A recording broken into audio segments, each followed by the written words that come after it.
이번 25-26 시즌을 앞두고 많은 이적설을 뿌린 끝에 프리미어리그에 아스날로 합류한 빅토르 요케레스는 포르투갈 리그를 그야말로 개박살 냈던 것에 비해서 아직까지는 프리미어리그에서 아쉬운 첫 시즌을 보내고 있죠.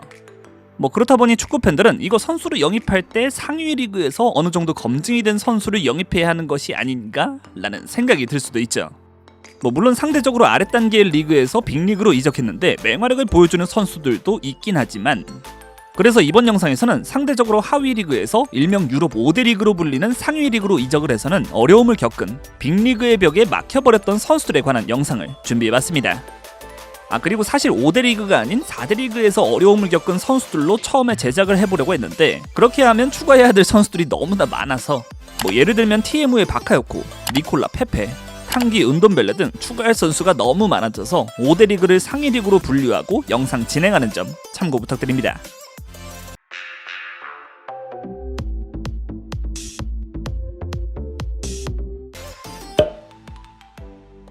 네덜란드 리그 득점왕은 함부로 사는 거 아니야 라고 맨유 팬들의 외침이 들릴 것 같기는 한데, 이 네덜란드 리그 득점왕이 상위 리그에서 부진을 보여줬던 사례 중 한 명, 빈센트 얀센을 가장 먼저 선정해봤습니다.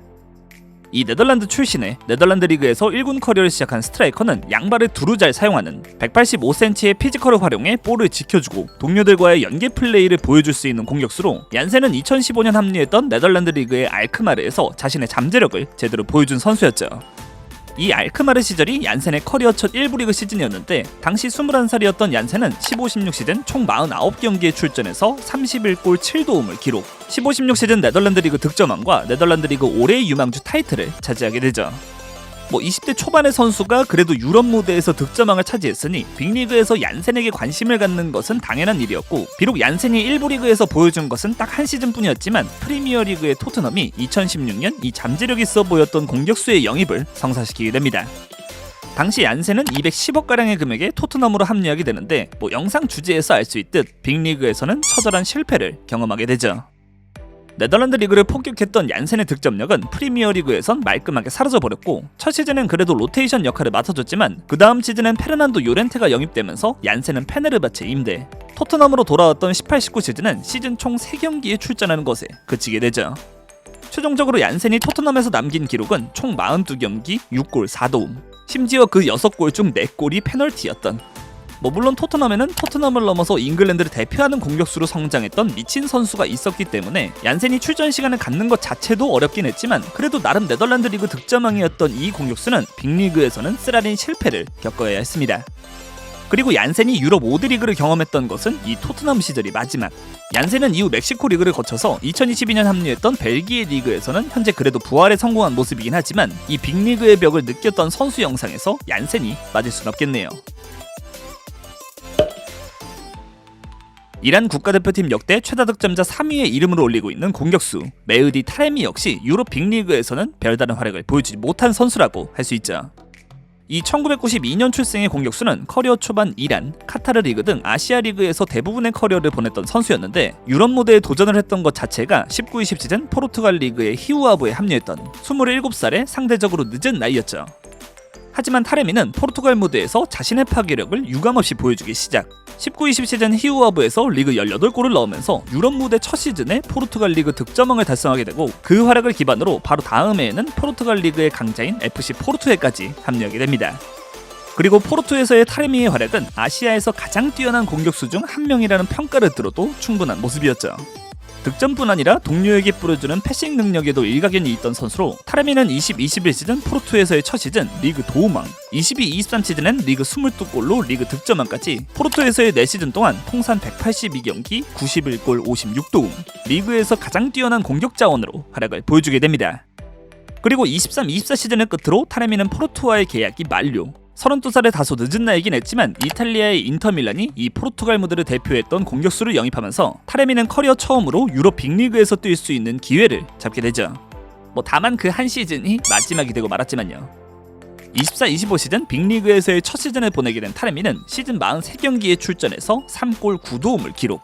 교체로 더 많은 경기를 뛰긴 했지만 인테르에서 기록한 3골 중 2골이 페널티 득점으로 타레미는 포르투갈 리그에서의 파괴력은 전혀 보여주지 못하게 됩니다.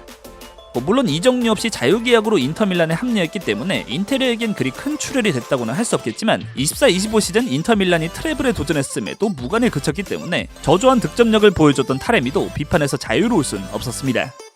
결국 타레미의 빅리그 도전은 인테르에서의 딱 한 시즌으로 마무리. 그래도 이번 25-26 시즌을 앞두고 그리스 리그의 올림피아코스로 합류해서 현재 24경기 14골을 넣으면서 빅리그가 아니라면 여전한 파괴력을 보여주곤 있네요. 18-19 시즌은 네덜란드의 아약스에겐 아주 행복했던 시즌이라고 할 수 있죠. 해당 시즌 아약스는 리그와 컵 대회에서 모두 우승을 차지하면서 더블을 달성. 이 두 대회는 아약스가 네덜란드의 강호였기 때문에 충분히 볼 수 있는 일이긴 했지만 아약스는 18-19 시즌 챔피언스 리그에서도 16강에서 레알 마드리드, 8강에서 유벤투스까지 꺾으면서 반전의 성적을 보여주게 됩니다. 물론 4강에서 토트넘에게 떨어지고 말았지만요. 그리고 18-19 시즌 워낙 뛰어난 시즌을 보여줬기 때문에 아약스는 그 다음 시즌 주축 선수들의 유출을 피할 수 없게 되는데 당시 아약스의 특급 유망주였던 프랭키 드용이 바르셀로나로, 마타이스 더리우트가 유벤투스로 이적을 선택하게 되죠. 그리고 이들과 함께 또 한 명의 특급 유망주로 평가받던 미드필더 도니 판더베이크 역시 한 시즌 더 아약스에서 함께한 후 2020년 맨체스터 유나이티드로 합류하게 됩니다. 당시 판더베이크의 맨유 이적료는 550억가량, 아약스에서 5시즌을 보내면서 175경기 41골 34도움으로 공수에서 맹활약을 보여줬던 2020년 당시 23살의 어린 선수였기 때문에 판더베이크는 맨유의 중원에 큰 힘을 더해줄 것으로 예상됐는데 많이들 아시는 것과 같이 판더베이크의 빅리그 커리어는 실패로 남게 되죠. 판더베이크가 맨유 소속으로 남긴 기록은 총 62경기 2골 2도움이 전부. 판더베이크는 폴 포그바나 브루노 페르난데스를 밀어내기엔 공격적인 능력이 부족했고 프레드, 스콧 맥토미니, 거기에 네마냐 마티치보다도 중용받지 못하면서 맨유에서의 첫 시즌부터 자리를 잡는 데 어려움을 겪게 되죠. 결국 판더베이크는 그 다음 21-22 시즌 겨울에 에버튼으로 임대를 떠났지만 여기선 2번이나 부상을 당하면서 출전 불가. 맨유로 돌아온 22-23 시즌에도 무릎 부상으로 시즌 아웃. 그 다음 23-24 시즌엔 독일로 무대를 옮겨서 프랑크푸르트로 임대 이적했지만 여기서도 그리 좋은 폼을 보여주지 못하게 됩니다. 결국 판더베이크의 빅리그 생활은 부상과 부진으로 안쓰러울 정도로 어려움을 겪게 되는데 지난 24-25 시즌 이번엔 스페인 지로나로 이적해서 시즌 35경기에 출전하며 다시 발판을 마련하나 싶더니 이번 25-26 시즌 아킬레스건 파열로 또 한 번 시즌 아웃. 아직 28살에 불과한 선수지만 판더베이크는 너무도 힘든 커리어를 이어가고 있습니다. 포르투갈 리그에서 총 3시즌을 보내는 동안 매 시즌 리그 20골 이상을 넣으면서 포르투갈 리그를 폭격했던 공격수. 이거 포르투갈 리그를 폭격했다고 하니까 누가 살포시 떠오르긴 하는데 그 주인공은 바로 이 선수. FC 포르투에서 맹활약을 보여줬었던 잭슨 마르티네스를 네 번째로 선정해봤습니다. 이 콜롬비아 국적의 공격수는 2004년 콜롬비아 리그에서 1군 커리어를 시작한 선수였는데 그 콜롬비아 리그에서 2009년 리그 득점왕을 달성. 이후 멕시코 리그로 다음 무대를 옮기게 되는데 11-12 시즌 멕시코 팀인 치아파스에서 리그 20골을 기록하면서 잭슨 마르티네스는 멕시코 리그에서도 파괴력을 보여주게 되죠. 그런데 마침 이 2010년대 초반 포르투갈의 FC 포르투는 콜롬비아 국적의 선수들에게 애정을 많이 느끼고 있던 팀이었죠. 2009년부터 2011년까지 함께한 콜롬비아 국적의 공격수가 87경기에 출전해 무려 72골 17도움의 미친 파괴력을 보여줬고 또 한 명의 콜롬비아 국적의 공격형 미드필더는 포르투에서의 3시즌 동안 108경기에서 32골 42도움을 기록. 포르투는 콜롬비아 출신 선수들에게 환호할 수밖에 없는 상황이었습니다. 그리고 때마침 그 미친 공격수였던 라다멜 팔카오가 아틀레티코 마드리드로 이적을 하면서 포르투는 그 공백을 같은 콜롬비아의 공격수인 잭슨 마르티네스로 채우게 됩니다. 그런데 이게 웬일? 포르투에서의 잭슨 마르티네스는 팔카오에 못지않는 파괴력을 제대로 보여주게 되죠. 12-13 시즌부터 14-15 시즌까지 포르투에서 총 3시즌을 함께한 잭슨 마르티네스는 136경기에 출전해 92골 13도움, 3시즌 모두 리그 득점왕을 달성하면서 팔카오의 대체를 완벽하게 성공하게 됩니다. 그리고 앞서 포르투에서 맹활약하던 팔카오로 영입했던 아틀레티코 마드리드는 포르투와 마찬가지로 콜롬비아 출신 공격수의 맛을 제대로 봐버렸고 이후 2015년 팔카오와의 좋은 기억을 떠올리면서 잭슨 마르티네스의 영입도 성사시키게 되죠. 당시 잭슨 마르티네스의 아틀레티코 이적료는 430억가량. 다만 포르투갈 리그를 폭격하며 빅리그에 입성한 잭슨 마르티네스의 활약은 팔카오와는 전혀 다른 모습이었죠. 잭슨 마르티네스는 15-16 시즌 아틀레티코 소속으로 22경기에 출전해서 3골 2도움이 전부. 부상과 부진을 모두 보여주면서 딱 반 시즌 만에 빅리그 도전을 접고 이적을 선택하게 되죠. 그나마 아틀레티코에게 다행이라고 한다면 잭슨 마르티네스를 영입했던 팀이 당시 황사머니의 파워를 보여주고 있던 중국의 광저우였던 터라 아틀레티코는 430억에 영입해서 폭망을 했는데 그 부진한 선수를 당시 560억가량에 판매, 오히려 이적료 수익은 거둘 수 있게 됐습니다. 이번엔 튀르키예 리그에서 빅리그인 분데스리가로 진출을 했는데 현재 빅리그의 벽을 느끼고 있을 선수, 2024년 1월 겨울 이적 시장을 통해 바이에른 뮌헨에 합류했던 라이트백 사샤 보이도 선정을 해봤습니다. 2019년 프랑스 스타드렌에서 1군 커리어 데뷔전을 가졌고 20-21 시즌 디종으로 임대를 떠나서 총 26경기를 뛰었기 때문에 이거 유럽 5대 리그에서 활약한 경험이 있는 거 아닌가 생각하실 수는 있겠지만 이 사샤 보이가 제대로 주목을 받기 시작했던 것은 프랑스 리그가 아닌 튀르키예 리그에서부터였죠. 2021년 튀르키예 리그에 갈라타사라이에 합류했던 사샤 보이는 이적 첫 시즌은 햄스트링 부상으로 많은 경기를 뛰진 못했지만 부상 기간을 제외하고는 갈라타사라이의 주전으로 출전을 했고 22-23 시즌은 총 33경기 1골 4도움을 기록. 빠른 스피드와 뛰어난 공격력, 좋은 피지컬을 활용한 수비력을 보여주면서 이 측면 수비수는 튀르키예 리그에서 주목받는 유망주로 성장을 보여주게 되죠.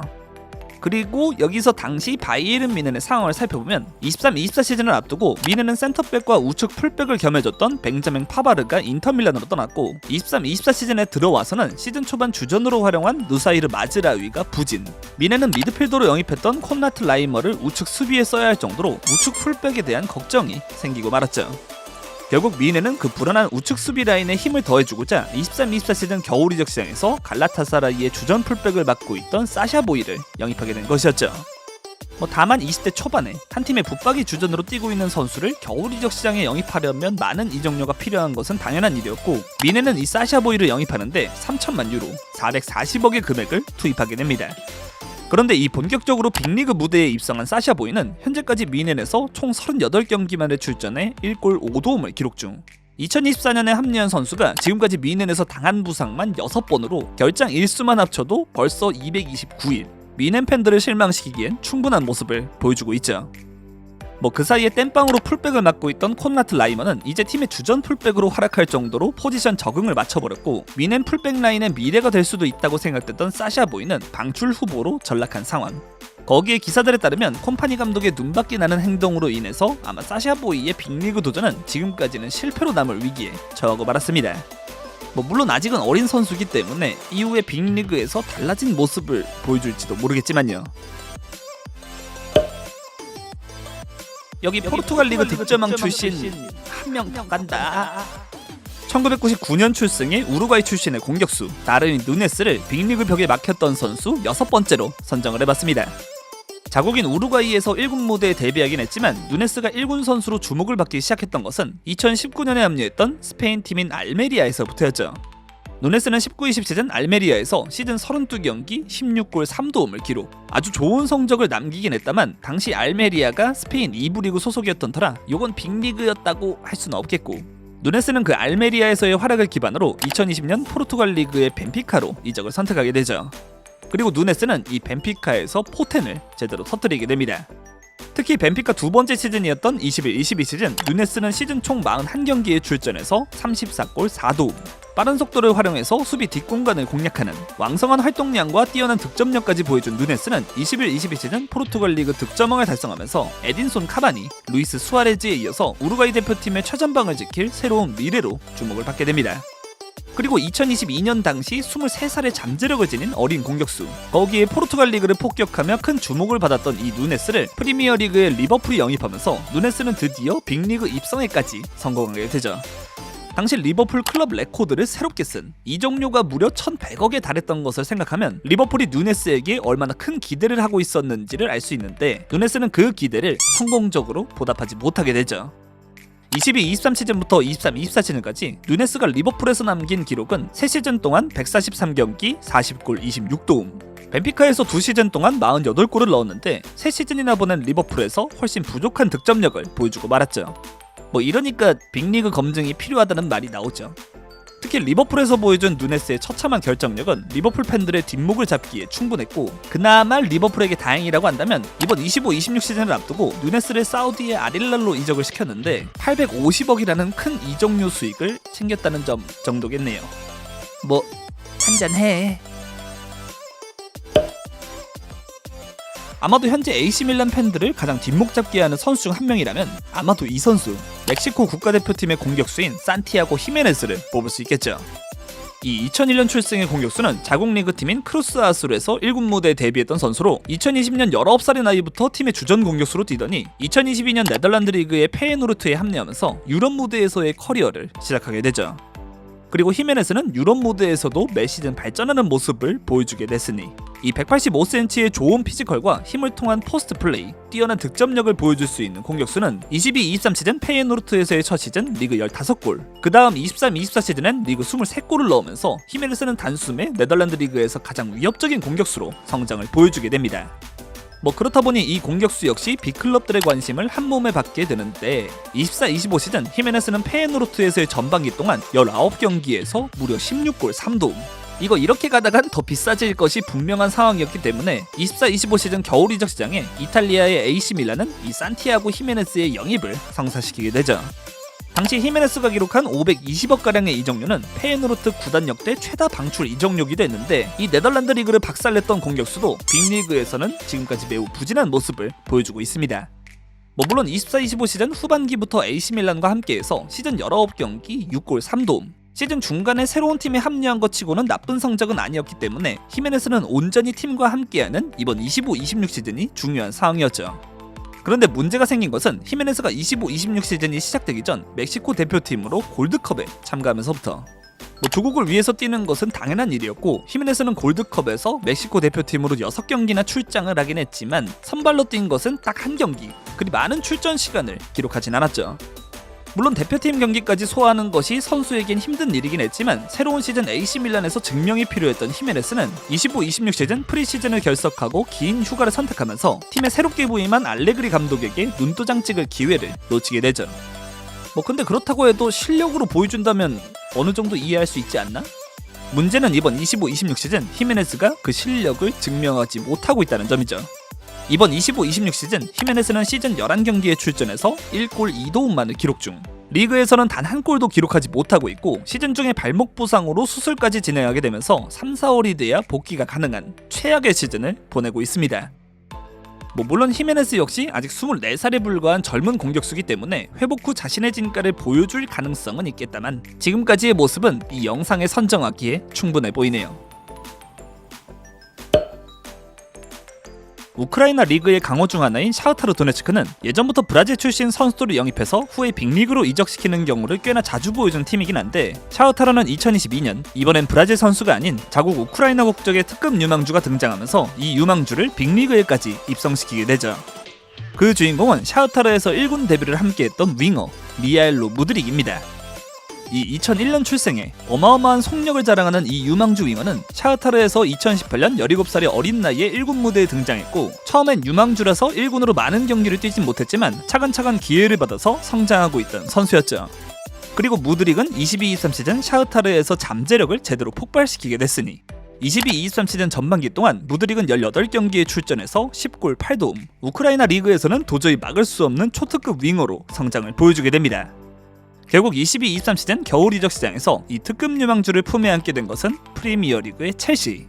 당시 첼시는 최대 8년 6개월에 달하는 장기 계약에 무려 1,300억에 육박하는 초거액을 들여서 이 무드릭을 영입하게 되죠. 물론 현재까지의 상황은 완전 폭망인 상태지만요. 자국 리그를 가뿐하게 뚫고 빅리그에서의 도전을 이어가게 된 무드릭이었지만 무드릭은 첼시에서 보낸 22-23 시즌 후반기엔 단 한 골도 기록하지 못했고 그 다음 23-24 시즌도 총 41경기에서 7골 4도움, 1,300억의 몸값을 생각하면 너무도 아쉬운 시즌을 보내게 됩니다. 물론 그래도 장기 계약을 맺은 선수였기 때문에 빅리그에서 더 성장하는 모습을 보여줄 수도 있는 일이었는데 아시다시피 무드릭은 24-25 시즌 도중 도핑 문제가 발생하면서 아직까지도 그라운드에 돌아오지 못하고 있죠. 무드릭이 지금까지 첼시 소속으로 남긴 기록은 총 73경기에서 10골 11도움. 도핑 징계가 끝난 이후의 커리어가 어떻게 될지는 모르겠지만 무드릭의 빅리그 생활은 지금까지는 처참하다고 할 수 있습니다. 추가로 지금과는 좀 먼 예전의 일이지만 샤흐타르에서 좋은 모습을 보이면서 바르셀로나로 이적했지만 빅리그의 벽에 막히고 말았던 수비수 드미트로 치그린스키 역시도 이 영상 주제에 알맞은 선수라고 할 수 있겠네요. 마지막으로 선정한 빅리그에서 어려움을 겪은 선수는 포르투갈 리그에서 역대 손에 꼽힐 재능이었지만 라리가, 프리미어리그, 세리에까지 빅리그에서는 아쉬운 성적을 남긴 선수 주앙 펠릭스를 선정했습니다. 2018년 18살의 나이에 포르투갈 벤피카에서 1군으로 데뷔했던 펠릭스는 그 18-19 시즌이 첫 1군 시즌이었음에도 단숨에 주전으로 발탁. 어린 나이였지만 볼을 가진 상황에서 언제든 위협적인 플레이를 보여줄 수 있는 테크닉과 패스 능력, 결정력까지 보여준 선수로 펠릭스는 18-19 시즌 벤피카 소속으로 43경기에 출전해서 20골 11도움. 당연하게도 포르투갈 리그 올해의 유망주에 선정되면서 1군 첫 시즌에 보내는 유망주라고는 생각되지 않는 뛰어난 활약을 보여주게 되죠. 그리고 사실 이런 어린 유망주라면 더 비싸지기 전에 영입하는 것도 하나의 방법이긴 했고, 이 놀라운 등장을 알린 주앙 펠릭스는 2019년 곧바로 여러 빅클럽들의 관심을 받게 됐고, 결국 그 팀들 중 바르셀로나에게 자신의 에이스를 내주고 말았던 아틀레티코 마드리드가 펠릭스의 영입을 성사시키게 됩니다. 그리고 펠릭스의 아틀레티코 이적료는 무려 1,600억. 아무리 여러 빅클럽들과의 경쟁이 붙은 상황이긴 해도 이제 1군으로 한 시즌 뛴 선수에게 아틀레티코는 막대한 금액을 투자하긴 했는데, 지금 생각해보면 과한 금액이었다고 보는 게 맞겠죠. 펠릭스가 아틀레티코 마드리드 소속으로 남긴 기록은 총 131경기에 출전해서 34골 18도움. 물론 21-22 시즌 팀 내에서 뽑은 올해의 선수에 선정되기도 했고, 실제로 그 잠재력에 걸맞게 뛰어난 테크닉과 공격적인 재능을 보여주긴 했지만, 펠릭스는 아틀레티코 소속으로 리그 우승 경쟁팀인 레알 마드리드와 바르셀로나를 상대로 단 하나의 공격 포인트도 만들어내지 못했죠. 거기에 수비적인 역량을 중요시하는 디에고 시메오네 감독의 아틀레티코에서 수비력엔 강점이 없는 펠릭스의 단점은 더 눈에 띌 수밖에 없었고, 후에 시메오네 감독과 불화설까지 나오면서 펠릭스는 아틀레티코에서 그리 오랜 시간을 함께할 수 없게 됩니다. 결국 펠릭스는 22-23 시즌 첼시 임대, 23-24 시즌 바르셀로나 임대, 이후 첼시로 이적했다가 24-25 시즌 AC 밀란 임대까지 여러 빅리그의 팀들로 이적을 선택했지만, 그 활약은 오히려 아틀레티코 시절이 가장 나았다고 평가할 만하죠. 그리고 이번 25-26 시즌을 앞두고 펠릭스는 사우디 리그로 떠나버린 상황. 이 펠릭스 역시 빅리그의 벽에 막혔던 선수로 뽑을 수 있겠습니다. 자, 지금까지 상대적으로 하위 리그에서 유럽 5대 리그로 이적을 했는데 빅리그에서는 활약을 보여주지 못했던 선수들에 대해 준비해봤습니다. 서두에 설명드렸듯 유럽 5대 리그를 상위 리그로 설정하고 영상을 진행했다는 점 참고 부탁드리고, 추가로 맨체스터 유나이티드에서 똥을 거하게 쌌던 멤피스 데파이는 그래도 맨유 이후에 프랑스 리옹에서는 좋은 모습을 보여줬기 때문에 제외했고, 골든보이 수상자였지만 바이에른 뮌헨에서 어려움을 겪은 헤나투 산체스도 프랑스 릴에서의 활약이 있기 때문에 제외. 이분도 프리미어리그에서는 참담했지만 현재 라리가에서는 베티스 주축으로 뛰고 있기 때문에 이 영상에서는 선정하지 않았습니다. 오늘 준비한 영상은 여기까지고, 오늘도 영상 재밌게 보셨다면 구독과 좋아요 부탁드립니다. 그럼 안녕!